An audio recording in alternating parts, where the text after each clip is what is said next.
wasn't a case of the innovation unit was saying you need to learn like this.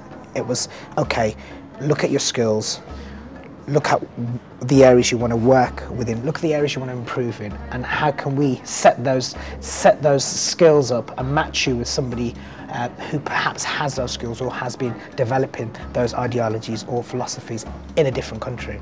The mentoring was a reciprocal process. It was really interesting. So my first mentor, I didn't call her a mentor, I called her a school teacher, was Hilary Jennings. She works in the crafts industry, and she was very much about, well, these are the goalposts, this is when you need to do your first phase report, this is when you need to do your second phase report, and she was more kind of soft touch. I had Mike Edmonds, who was a Nesta fellow, who had already been to South Africa before and worked in Interactive Africa. Mike is an over Arab director, so we connected from a sort of engineering perspective, and he was supposed to be my kind of conduit, the ease and the smooth going into South Africa. And then I had Ravi Naidu, who was supposed to be my mentor in Interactive Africa.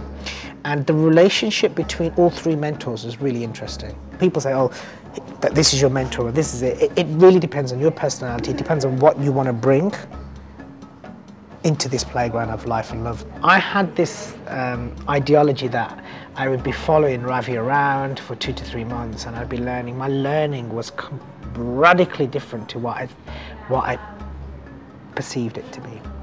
I only spent 2 full hours with him throughout the whole 3 months. For me, the mentoring was not just the individual, it was the individual and the company. What I wanted to learn about was how does Ravi work with his senior management team? What does he do? What's the flavour?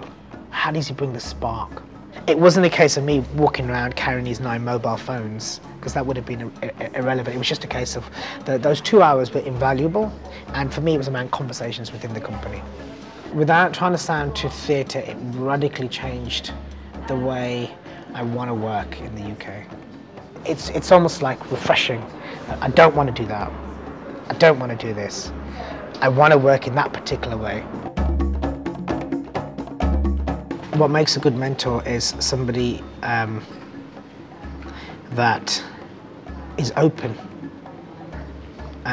somebody that can play, somebody who doesn't feel uncomfortable in showing emotion, somebody that you feel comfortable having food with. Food's really important. I'm sorry, but food really is important.